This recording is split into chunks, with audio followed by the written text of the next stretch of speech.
What is up, everybody? TgtRick here, back with another video for you all. As the title says above, this is my top 10 retro video game pickups of 2017 with some surprises in between. Alright, without further ado, let's get into it, shall we?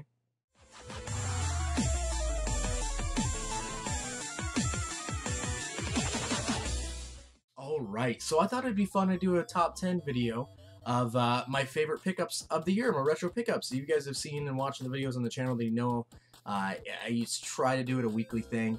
Now these are not necessarily the most valuable games I picked up over the year, but these are some of my personal favorites. Alright, starting off with number 10, and this was a tough list to make, I'm telling you. Starting off number 10 was Ratchet & Clank for the PS2, a Japanese copy. Now, one of you guys, a fan of the show, sent this to me. There was no real name on it, it just had an address. And it was sent to me, and it's cool because I love Ratchet & Clank and I love PS2, and a Japanese copy is awesome. Alright, number 9. The next one on the list is another PS2 game, and this is Family Guy, the video game. Now this one is a little more rare and harder to find nowadays. This one I got off of eBay for a pretty decent price, but it's definitely one of my more favorite games of the year, and I don't know if you guys have played this yet or not, but it plays awesome. Okay, it's like the controls are a little wonky, but it does play just like an episode of Family Guy, and I highly, highly recommend it before it goes up in price anymore, guys. Alright, number 8 is a game that I've been looking for a long time. Been looking at it over and over, just didn't want to pay the full price for it because, you know, I'm kind of cheap. And got this actually at Portland Retro Gaming Expo for 10 bucks. And that is, of course, Dragon Quest for the PS2 with everything inside of it. This is a game I still have yet to this day to put in my PS2. I really need to, because I've been looking forward to this game for so long. But it came with the not for resale demo disc and everything else in there. But yeah, Dragon Quest Journey of the Cursed King for the PS2. Number 7 on the list is none other than the XFiles for the PlayStation 1. That is a very glary case with all 4 discs in it. This is a game I've been looking for a very long time. Found it out in the wild for a very, very, very, very phenomenal price. Had to pick it up. Absolutely love it. I haven't played through the full thing, but it is essentially just a lost episode of XFiles. And I love the XFiles. The game is awesome. It's really well done. 4 discs for the PS1. XFiles. Yeah. So by now you're probably getting tired of PlayStation games. So number 6 is a 2-parter. So part 1 of number 6 is Dragon Buster, aka Dragon Lair for the Famicom. I got this in a lot with the next game I'm going to show, and I really love the Famicom games, not only because they're fun to play, but because of the different colors on them. This is a gold cartridge. I love the gold cartridges like the Zelda ones, but a lot of other Famicom games are really cool, really colorful, really fun games. And in reality, for games that you're looking to pick up on the NES that are just astronomical in price, if they make them on the Famicom and you have a Famicom, they're a lot cheaper. You can see mine right here in the background. Number 2 of this one for it is Labyrinth, Jim Hudson's Labyrinth. This came in a lot. These two came together in a lot. I was not expecting this in there. I didn't know they made a Labyrinth game before I got this game. And besides the fact of being in Japanese and hard as hell to play, it is still very, very fun. R.I.P. Mr. Bowie. R.I.P. You've actually seen all of these. Okay, so this brings me to my honorable mention. This one, you guys probably will know why it's in there. If you've watched the pickups video on it, then you know. But it's not very a rare game at all, but it's WrestleMania for the NES. But the only reason I love it so much is the fact that it's ripped right there. So it looks like Hulk Hogan ripped his shirt and ripped the freaking label. One of my favorite pickups throughout the year. And definitely an honorable mention, but not in my top 10, I'll tell you that much. Alright, moving on. Number 5 is another PlayStation 2 game, and this time it is Digital Devil Saga, made by Atlas. A phenomenal, phenomenal game. I actually got the disc it was given to me by one of my friends that I used to work with. And then I found the case online for a pretty decent price and the manual as well to get myself a complete in-box copy of Digital Devil Saga number 1. I'm still looking for number 2, so if you guys are out there and you got number 2 for a decent price, let me know. We can work something out. I'd love to have it. But yeah, definitely a fun series. Atlas made some phenomenal, phenomenal, phenomenal games on every system, really. And they're all really hard to find, and they're all pretty rare. So I was stoked to finally get a full copy of Digital Devil Saga. Another honorable mention, and this one I just got recently, is Street Fighter 2010. I've been looking for this game for actually quite a while, And thanks to, honestly, the Angry Video Game Nerd doing a video on this game, it popped back up for sale at surprisingly a decent price online, and I was able to pick it up for a really good price.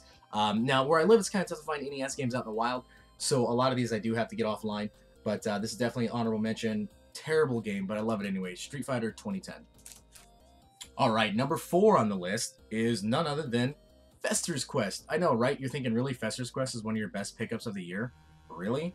Yes. Only because it is immaculate. This game looks like it has never been touched, never been played. It came with everything involved. The box has a little bit of wear, like right here on the bottom corner. But other than that, look at this thing, guys. This thing is pristine.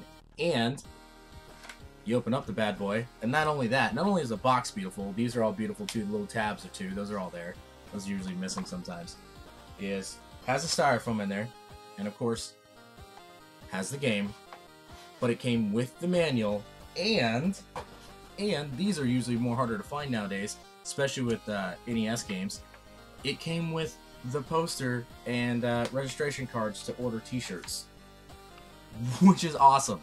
And the game itself is not that great. It's Fester's Quest. I know, there's people out there like, that game's amazing, or oh no, you're right, it's horrible.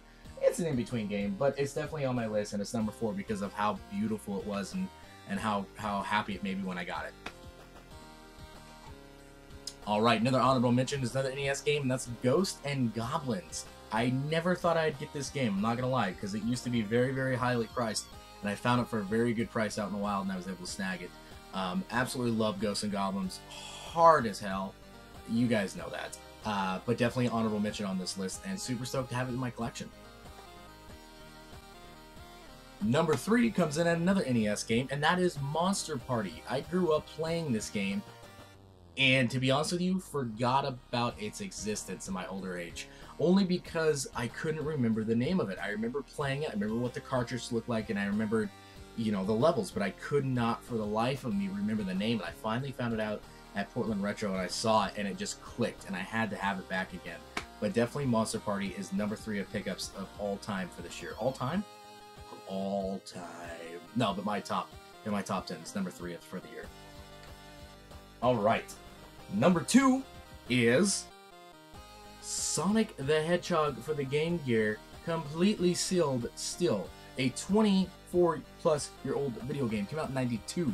Okay, so what? This is 25 years old. A 25-year-old video game, still completely sealed. Legitimately sealed, too. Not resealed. Yeah, I know it's not that rare of a game, but for me, huge Sonic fan. Grew up on it, loved it. It was actually one of the first games I actually owned myself. My parents owned an NES, and I played that with them. But my first console was a Sega Genesis I got for myself, and Sonic the Hedgehog 2 was the first game I played on it, and fell in love with it ever since. And to have a complete in-box sealed Game Gear copy of it is phenomenal, and is an awesome, really cool thing to have in my collection. I know it's not that valuable, and most people are like, it's just a Game Gear game, but to me, it means a lot, and it's really cool to have. Alright, my final honorable mention for this one is yet another NES game. I know, right? It's crazy. But this time it is Contra. Only because one of my friends from watching this video, one of you guys, one of you subscribers, they reached out to me and said, hey, I've watched some of your videos. You know, we talked a little bit at Purge. I have a copy of Contra for you. It's not the greatest shape. The label is really messed up, and it's pretty dirty, but it plays fine. And I said, okay. And so got it off him for a very, very good price, way under market. I got it for $10, which is insane.